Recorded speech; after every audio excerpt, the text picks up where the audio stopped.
Hi hello friends, art of cooking ಚಾನಲ್ಗೆ ಸ್ವಾಗತ. ಇಂದು ನಾವು ಹೆಸರುಬೇಳೆಯನ್ನು ಉಪಯೋಗಿಸ್ಕೊಂಡು ಒಂದು ಟೇಸ್ಟಿಯಾದ ಅಕ್ಕಿ ಹಿಟ್ಟಿನ ನಿಪ್ಪಟ್ಟಿನ ರೆಸಿಪಿಯನ್ನು ಈಸಿಯಾಗಿ ಹೇಗೆ ಮನೇಲಿ ಮಾಡ್ಕೋಬೋದು ಅಂತ ನೋಡೋಣ. ನಾವು ಯಾವಾಗಲೂ ಮೈದಾ, ಚಿರೋಟಿ, ಅಕ್ಕಿ ಹಿಟ್ಟು ಇದನ್ನು ಮಿಕ್ಸ್ ಮಾಡಿ ನಿಪ್ಪಟ್ಟನ್ನು ಮಾಡಿರ್ತೀವಿ. ಒಮ್ಮೆ ಈ ರೀತಿಯಾದ ಸಿಂಪಲ್ಲಾಗಿ ಹಾಗೂ ಟೇಸ್ಟಿಯಾಗಿ ಮಾಡಬಹುದಾದಂತಹ ನಿಪ್ಪಟ್ಟನ್ನು ಟ್ರೈ ಮಾಡಿ ನೋಡಿ. ಮೊದಲಿಗೆ ಒಂದು ಪಾತ್ರೆಗೆ 1 ಇಲ್ಲ 1.5 ಸ್ಪೂನಷ್ಟು ಹೆಸರುಬೇಳೆಯನ್ನು ಹಾಕ್ಕೊಂಡು ಚೆನ್ನಾಗಿ ತೊಳೆದು ಅದನ್ನು 1-1.5 ಗಂಟೆಗಳ ಕಾಲ ನೆನೆಸಿಟ್ಕೊಳ್ಳಿ. ಹೆಸರುಬೇಳೆ ಬೇಗ ನೆನ್ಕೊಳ್ಳುತ್ತೆ. ಹಾಗೂ ನಾವು ಸ್ವಲ್ಪ ಬೇಗ ಮಾಡಬೇಕು ಅಂದರೆ ಅದನ್ನು ಬಿಸಿನೀರಲ್ಲಿ ಸಹ ನೆನೆಸೋದ್ರಿಂದ ಬೇಗ ರೆಡಿ ಆಗುತ್ತೆ.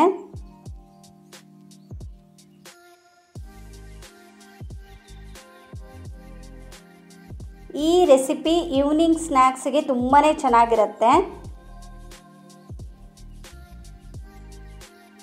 ನಂತರ ಒಂದು ಬಾಣಲಿಗೆ ನಾವು ಯಾವ ಪ್ರಮಾಣದಲ್ಲಿ ಅಕ್ಕಿ ಹಿಟ್ಟನ್ನು ಉಪಯೋಗಿಸ್ತೀವೋ ಅದೇ ಪ್ರಮಾಣದಲ್ಲಿ ನೀರನ್ನು ಸಹ ಹಾಕ್ಕೊಳ್ಳಿ. ಅಂದರೆ 1 ಕಪ್ ಅಕ್ಕಿ ಹಿಟ್ಟನ್ನು ಉಪಯೋಗಿಸಿದರೆ ಅದೇ ಮೆಜರ್ಮೆಂಟಲ್ಲಿ ನೀರನ್ನು ಸಹ ಹಾಕ್ಕೊಳ್ಳಿ.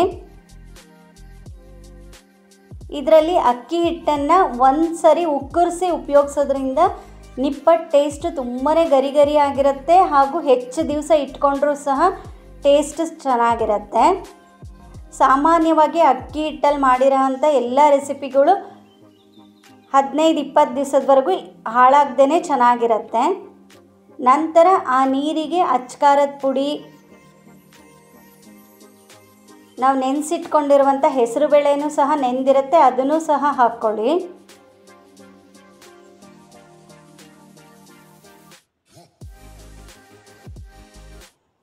ಹಾಗೆ ಸ್ವಲ್ಪ ರುಚಿಗೆ ಬಿಳಿ ಎಳ್ಳನ್ನು ಸಹ ಉಪಯೋಗಿಸಿದ್ದೀನಿ.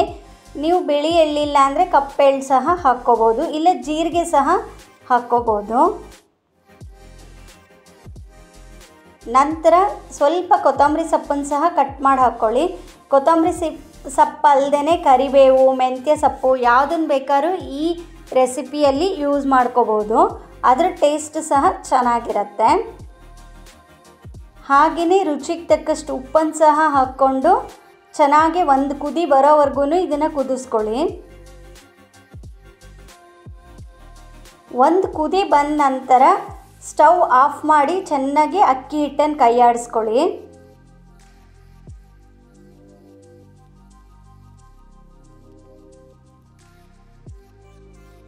ಹೀಗೆ ಉಕ್ಕರಿಸಿ ಮಾಡೋದ್ರಿಂದ ಈ ನಿಪ್ಪಟ್ಟು ತುಂಬಾ ಗರಿ ಗರಿ ಆಗಿರುತ್ತೆ ಹಾಗೂ ಟೇಸ್ಟ್ ಸಹ ಚೆನ್ನಾಗಿರುತ್ತೆ.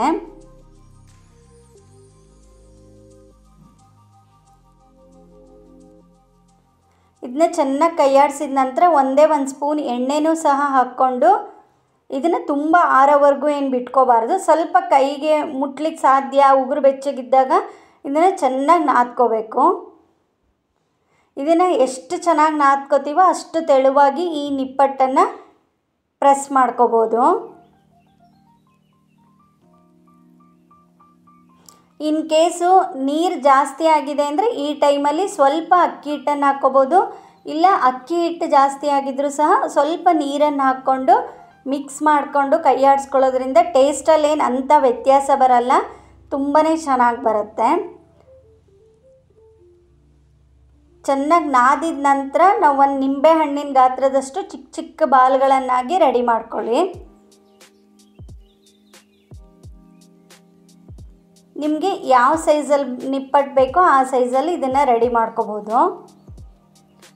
ನಂತರ ಒಂದು ಪೂರಿ ಪ್ರೆಸ್ ಮಾಡೋ ಅಂತಹ ಅದನ್ನು ತಗೊಂಡು ಸ್ವಲ್ಪ ಎರಡೂ ಕಡೆಗೂ ಎಣ್ಣೆಯನ್ನು ಹಚ್ಚಿ ಇದನ್ನು ಆದಷ್ಟು ತೆಳುವಾಗಿ ಪ್ರೆಸ್ ಮಾಡ್ಕೊಳ್ಳಿ. ಹಾಗೆ ಮಾಡ್ಕೊಳ್ಳೋದ್ರಿಂದ ತುಂಬಾ ಗರಿ ಗರಿಯಾಗಿ ಟೇಸ್ಟ್ ಸಹ ಚೆನ್ನಾಗಿರುತ್ತೆ. ನೀವು ಇದಕ್ಕೆ ಅಚ್ಕಾರದ ಪುಡಿ ಬದಲಾಗಿ ಚಿಲ್ಲಿ ಫ್ಲೇಕ್ಸ್ ಸಹ ಯೂಸ್ ಮಾಡ್ಕೋಬೋದು, ಅದು ಸಹ ಟೇಸ್ಟ್ ಚೆನ್ನಾಗಿರುತ್ತೆ.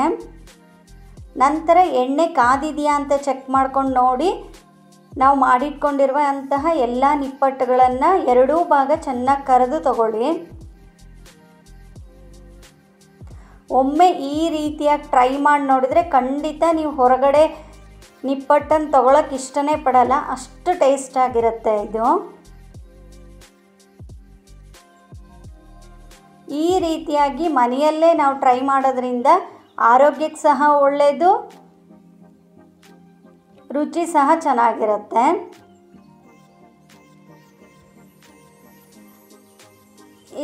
ಇದನ್ನು ಮಕ್ಕಳ ಲಂಚ್ ಬಾಕ್ಸಿಗೆ ಸಹ ಸ್ನ್ಯಾಕ್ಸ್ ಆಗಿ ಕಳಿಸ್ಬೋದು. ಈ ರೀತಿಯಾಗಿ ಕರೆದು ಸ್ವಲ್ಪ ಆರಿದ ನಂತರ ಒಂದು ಏರ್ ಟೈಟ್ ಬಾಕ್ಸಲ್ಲಿ ಹಾಕಿಡೋದ್ರಿಂದ ಮಿನಿಮಮ್ 15-20 ದಿವಸ ನಾವು ಇದು ಕೆಡದಂಗೆ ಇಟ್ಕೋಬೋದು. ನೀವು ಸಹ ಈ ರೆಸಿಪಿಯನ್ನು ಟ್ರೈ ಮಾಡಿ ನೋಡಿ ಹೇಗಾಯಿತು ಅಂತ ನನಗೆ ಕಮೆಂಟಲ್ಲಿ ತಿಳಿಸಿ. ನನ್ನ ಚಾನಲಲ್ಲಿ ಇನ್ನೊಂದು ರೀತಿಯ ನಿಪ್ಪಟ್ಟು ರೆಸಿಪಿ ಸಹ ಇದೆ, ಅದನ್ನು ಡಿಸ್ಕ್ರಿಪ್ಷನ್ ಬಾಕ್ಸಲ್ಲಿ ಹಾಕಿರ್ತೀನಿ, ನೀವು ಅಲ್ಲಿ ಹೋಗಿ ಚೆಕ್ ಮಾಡ್ಬೋದು. ಯಾರಿಗೆಲ್ಲ ಈ ವಿಡಿಯೋ ಇಷ್ಟ ಆಯಿತು ಖಂಡಿತ ಲೈಕ್ ಮಾಡೋದನ್ನು ಮರಿಬೇಡಿ. Thank you.